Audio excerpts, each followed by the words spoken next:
Bakau, Jufere, Serekunda, Brikama, Banjul.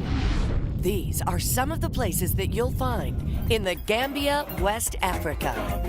It's the land of smiling faces, and it's one of the greatest nations. It's the Gambia, West Africa. All the things you see there makes you want to be there in the Gambia. In the Gambia. Well, talking about the Gambia. Put your hands up in the Gambia. The smiling coast of Africa. Wow. President Yahya Jammeh, the man that say gets things done in the Gambia. West Africa. The land. One of the best tourist destinations anywhere on the planet is the Gambia. It's called the Smiling Coast of Africa, and it's one of the most beautiful jewels in the whole continent of Africa. It is referred to as the Smiling Coast because of its geometric shape. For when you look at the Gambia on the map, it appears as a smile looking right back at you. The nature, the culture, and the people all make for a wonderful Gambian experience, one you'll never forget long after you've left its peaceful shores. The Swedish discovered the Gambia as a tourist destination purely by accident in 1965. A small group of tourists from that country was on its way to a jungle resort in southern Senegal when their plane mistakenly landed at Yundum Airport in the Gambia. It was after the door of his small aircraft opened that Bertil Harding, the tour operator, realized his mistake but decided to stay anyway. To his surprise, what he had discovered turned into a new tourist destination. For the next 20 years, the Gambia became the most popular destination for Scandinavians, and his travel company, Vingresser, brought hundreds of thousands of tourists from there to this gem. Today, a main road leading to the Gambia's tourism development area is named after him. Despite its little size on the map, the Gambia is a country with big things, and culture is the foremost thing that binds Gambians together as one strong community. Each ethnic group found in the Gambia can also be identified by its culture. An example of these rich cultures are the griots, or Jelis, who are professional historians, praise singers, and musical entertainers, and are among the Mandinkas and Manding people. Major ethnic groups include the Fula, Jola, Mandinka, Sarahule, and Wolof. There is no part of the Gambia that is inhabited by one single ethnic group. The Mandinkas maintain a remarkably unified culture, relying on their griots to remind them of their glorious place in history. The name Gambia have so many versions. The first name was Gamra, and then, according to history, as time goes on, because so many Europeans visited the Gambia, first the Phoenicians, the Carthaginians, the Portuguese, and the British. They were the last European to visit the Gambia. They colonized the Gambia. They inherited Gambia from the Portuguese.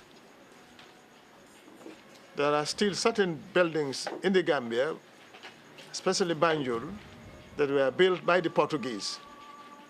For instance, the Secretariat, the Quadrangle, is not far from State House, where the president is. The first name was Gamra, then Gambia. The first capital was Fort James Island. It's not far from Albreda. It used to be the first capital. At that time, there was nothing in Banjul, the present capital. Banjul, before independence, it was Bathurst. It was named after Lord Bathurst. Each ethnic group speaks its own language, but English is commonly spoken, as well as being the official language.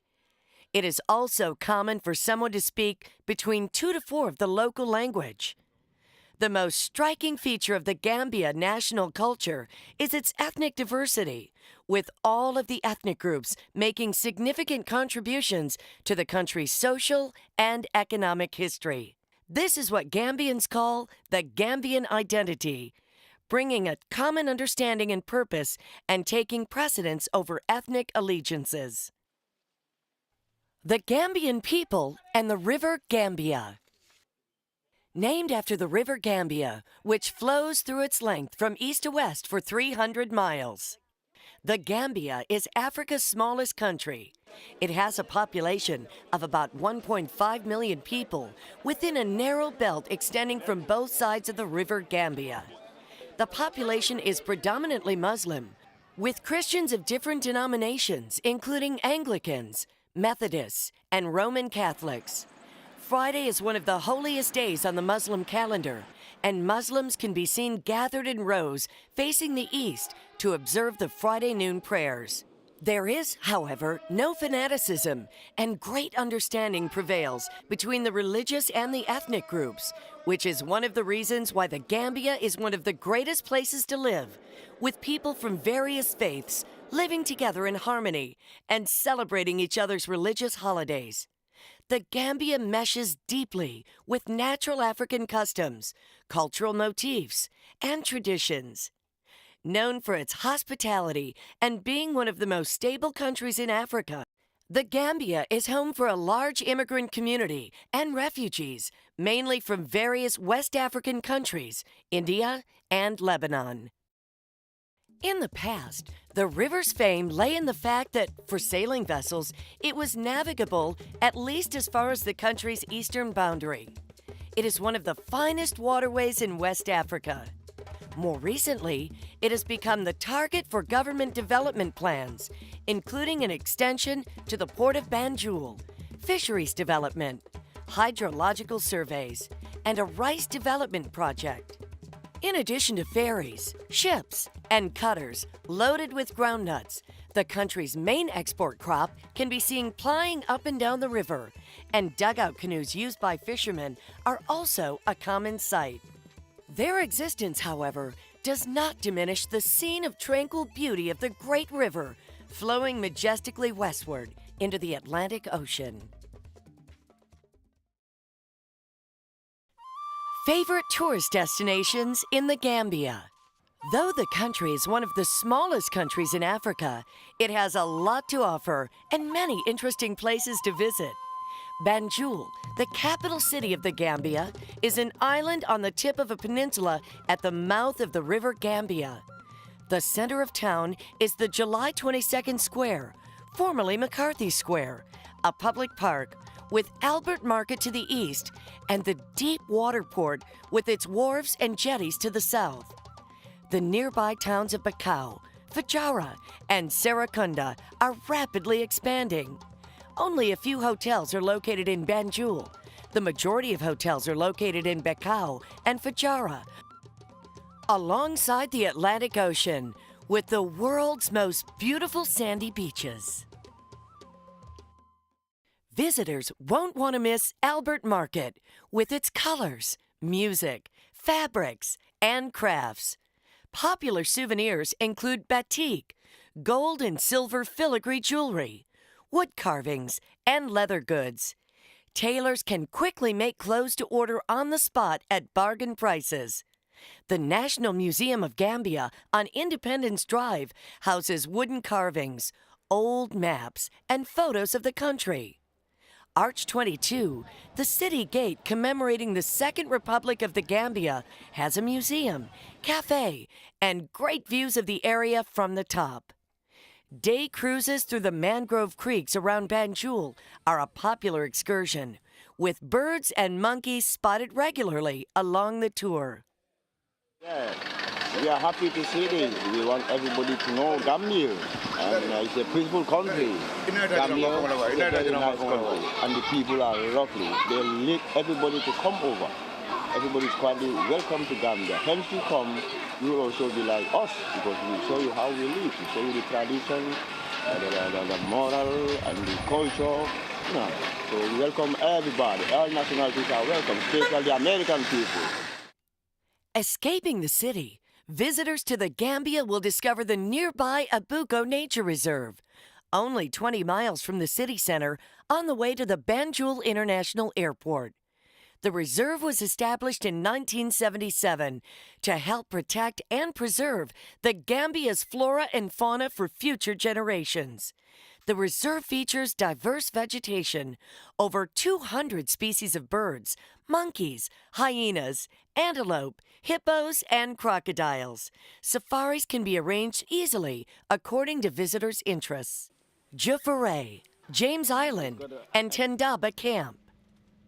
Situated in the center of the River Gambia, opposite the fishing village of Albreda, James Island was the site of a fortress which was originally built by the Courlanders, otherwise known as the Baltic Germans, in 1651. During the course of history, it changed hands several times between various European powers seeking control of trade on the River Gambia, but it ended up with the British. The island is a World Heritage Site, but the first application to UNESCO failed because they thought it has the same function as Gore, which is a place where slaves are kept and then exported. Now they found out that this one is unique in that it is used to be a slave, a fort for bringing in slaves, and now it has been converted to something like a police station to keep the slave boats from coming into the River Gambia. During the slave trade, it served as an important transit point from where slaves were shipped across the Atlantic to either the Americas or Europe. The ruins of the fort still stand on the tiny island, which is visited annually by thousands of tourists. Tendaba Camp, 100 miles upriver from Banjul, was the Gambia's first inland hotel, constructed to replicate an African village with traditional huts. The camp is a good starting point for day trips by boat, for bird watching, or to visit the West Kiang National Park, which was established in 1987 with over 300 species of birds, as well as the West African manatee, sinatunga, and antelopes. The setting for Alex Haley's novel Roots, Jufure is a traditional village, an easy trip from Banjul, and now a part of the Roots Homecoming Festival, a biannual celebration of African heritage. This week-long festival features music, dance, workshops, excursions, and other activities designed to help visitors of African background discover their roots. Jufure is the village where the then small boy Kunta Kinte was kidnapped by slave traders and sent to America as a young slave. At nearby Fort Albreda and Fort James, visitors can see many reminders of colonial history. About 100 miles east of the Atlantic coast, the vegetation changes from swamps to thick forests, and many islands appear in the river. 5 of these, the largest of which is Baboon Island, form a park known for its chimpanzee rehabilitation project, designed to reacclimate chimps from labs and zoos to return to the wild. This chimpanzee rehabilitation project registered a great success with the multiplying chimps. The project has been working since 1969 and gives orphan chimps the chance to grow up in their natural environment. Basse. The Gambia's easternmost town, Basse, is a lively settlement with trading houses from the turn of the century, shops, and a riverside market. For hikers and explorers, the town is a good starting point for trips to the interior. Resorts and accommodations. There are 4 main resort areas in what is referred to as the Tourism Development Area, the palm-fringed coastline overlooking the Atlantic Ocean. There are modern 5-star hotels, as well as small but comfortable motels and guest houses. Outside this area, there are exotic camps, mainly situated on the banks of the beautiful River Gambia. Most hotels in the Gambia are geared primarily to cater to package tours. Accommodations are usually booked in the winter season, which is from November to May. With a total number of more than 7,500 beds today, the Gambia has come a long way in hotel capacity building. In 1967, when tourism emerged in the Gambia, there were only 52 beds. Most of the hotels are self-contained complexes set in spacious gardens and generally cater to the needs of most tourists. In recent years, the number of hotels has increased significantly, and the trend is still spiraling upward. There are about 50 camps, lodges, and motels in the rural areas, which provide basic but comfortable accommodation and food for most tourists on excursions or other visitors wishing to discover the real Gambia. Two of the most luxurious of these are the Sindola Safari Lodge, owned by the five-star Karaba Hotel, and Makasudu Culture Forest. The former is located in Kenalai, the home village of the President of the Republic, and the latter is a world-renowned ecotourism resort. The other camps are mainly built with local materials, and most of them are situated on the banks of the river, offering a vantage point for boat rides, fishing, and birdwatching. Some are located along the Atlantic coastline. Most of the camps have electricity and fans, while others use kerosene lamps to light up the rooms and walkways. Camp visitors normally wake up to the melody of birds in the surrounding trees. Eco-minded tourists will enjoy camp visits. Let's talk about two great hotel accommodations. If you want to be away from the crowd, maybe the five-star Coconut Residence is the place for you.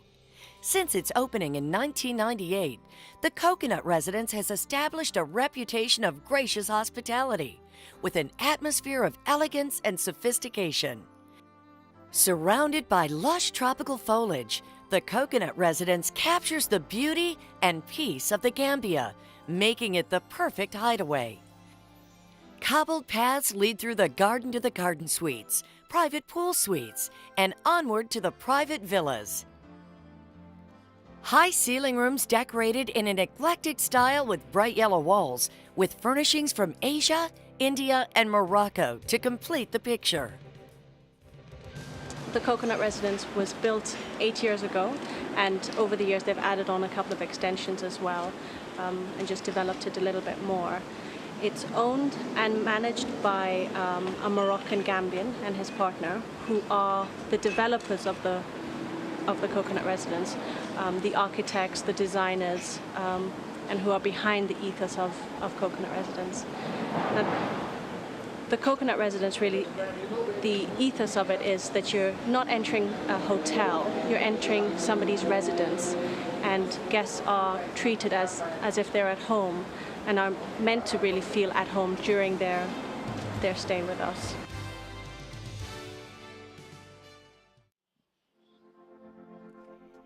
The Ocean Bay Hotel and Resort is located in the very heart of Cape Point, a suburb just outside of Banjul, in Gambia's finest beach district. This tropical oasis blends modern African opulence with contemporary elegance and style. It's situated about 20 kilometers from the Gambia International Airport, about a 30-minute ride. It has a breathtaking view of the Atlantic Ocean and the Gambia River. With swaying palms and lovely sunsets, the resort reflects Africa in its truest sense, a true vision of loveliness. All one needs to do to find heaven is to simply walk out of the resort's gates onto miles of pristine beach, graced by soft and warm sunshine and cool sapphire waves. It's an experience never to be forgotten. There's always fun times in the Gambia. Whether you're jet skiing, windsurfing, horseback riding, or you just want to relax with a soothing massage, it's all yours. Tee-off time is whenever you want it in the Gambia. The Fajara Club has an 18-hole course, which is close to most of the resorts. Enjoy a picturesque walk along a nature trail, or Maybe you'd prefer to shop at one of the many exotic boutiques. You name it, it's all in the Gambia.